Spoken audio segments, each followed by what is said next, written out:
Far Cry 2. Is it worth a buy, or was it worth a buy? Is it still worth a buy? Let's read the words of the developer.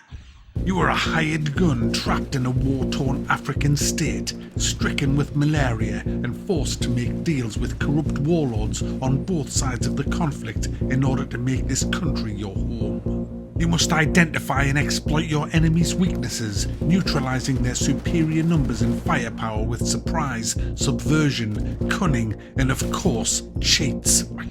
Now, before we get into this, I should post a trigger warning to some people who may be watching this review. I'm playing as an Israeli soldier. That's the one that I chose.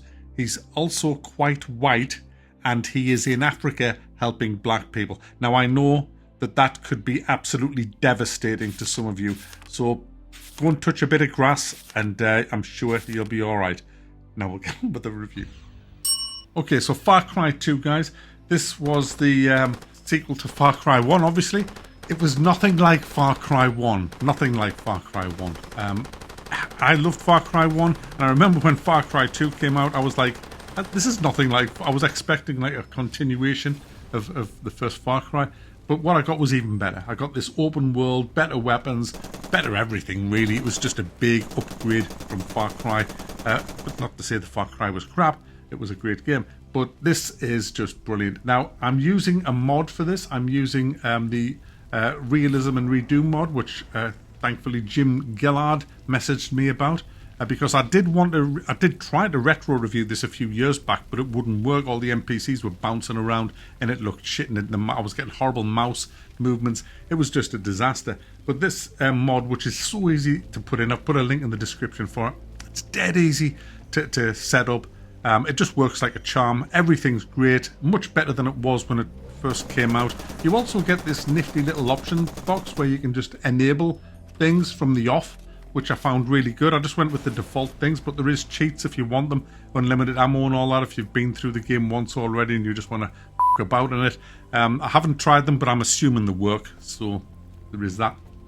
Now, the game itself, like I said in my little joke at the beginning, you're after an arms dealer in Africa who's arming both sides of a conflict. And there's kind of like a civil war going on. Everybody's your bloody enemy in this game, pretty much. It's just, you'll drive along and a car will just ram into you and these guys will jump out and they'll start machine gunning you. It's a brutal, brutal world in Far Cry 2. So when you're driving around and exploring, which I've done a lot of in this, you'll see a lot of that in this video, you've got to be careful because everybody's your enemy. I kind of like it that way because that means I just shoot first, ask questions later. Now, there is a campaign in this, which I obviously have done a couple of times, but this time round, I just went free roam, pretty much doing side quests for the gun dealers, because if you do them for the gun dealers, you'll unlock new weapons. The currency is diamonds that you find. You've got a nifty little beeper on your phone, which it's like it homes in where the diamonds are. So you have these little searchy things going on where you have to find the diamonds. And the diamonds you use to spend money on weapons and weapon upgrades and equipment and things like that. The main campaign, it's probably around, I'm trying to remember a long time ago. It probably, actually I did it in 2 days.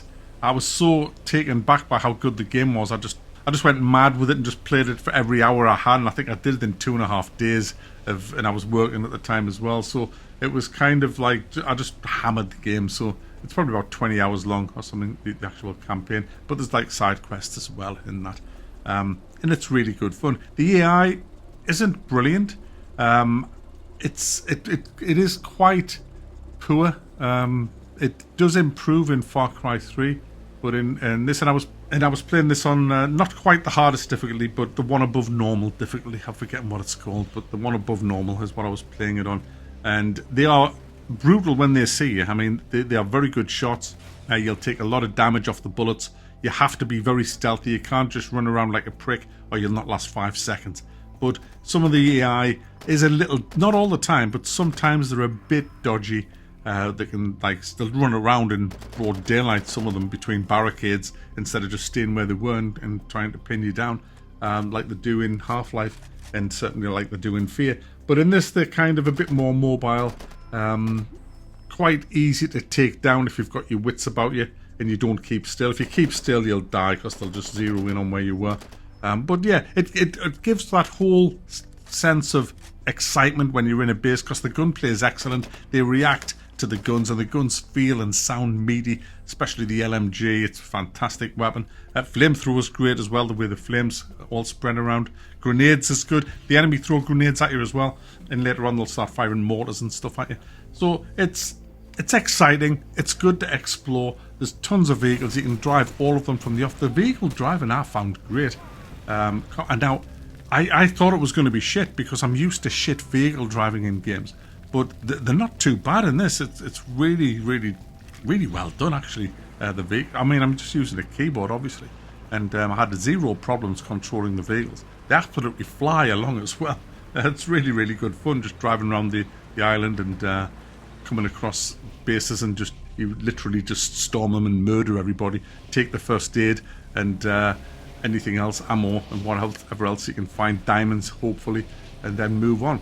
One of the big things about this game you'll remember is you have malaria from the start, and so you have to have pills. You have to do quests at the beginning to get the pills, and then you have to do more later on to get more pills, and you pretty much can just come down with a bad case of the fucking runs in the middle of a firefight, which is horrible because everything goes all blurry. You stagger around, and the AI don't say, oh well, just hang on, Mac's having a bad turn here. No, they'll just come at you, so you have to kind of take your pills when that happens.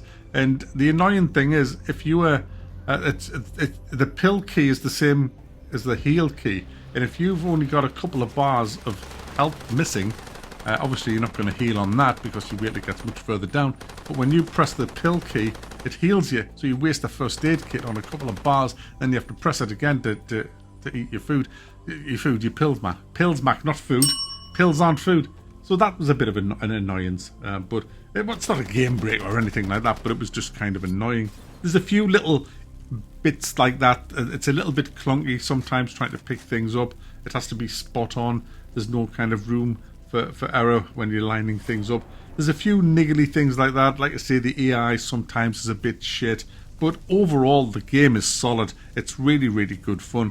And like I say, just exploring the map. There is fast travel if you want it, because it is a long way from the top to the bottom of the map, but I just find it way more immersive to just drive around. You'll constantly have to switch vehicles because they get blown up, and some like ambush missions where you have to ambush convoys and that, really good fun. You just feel like you are in Africa, and it looks great as well. I mean, sometimes when you see the sun rising and setting, it just looks like one of them kind of wildlife movies, or documentaries of Africa. It just works. It just works.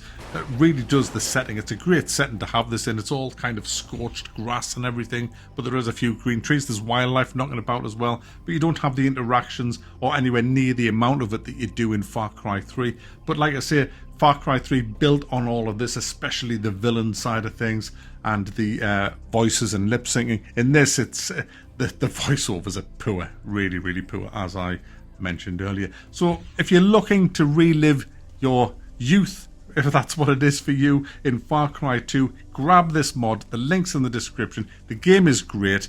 It still stands up well now in 2023. In fact, it's been better than pretty much most of the big games that I've played this year, and this is going back to 2008 in the golden era of video games, and you can just see that in this production. I mean, my goodness, what is it? It's like 15 years?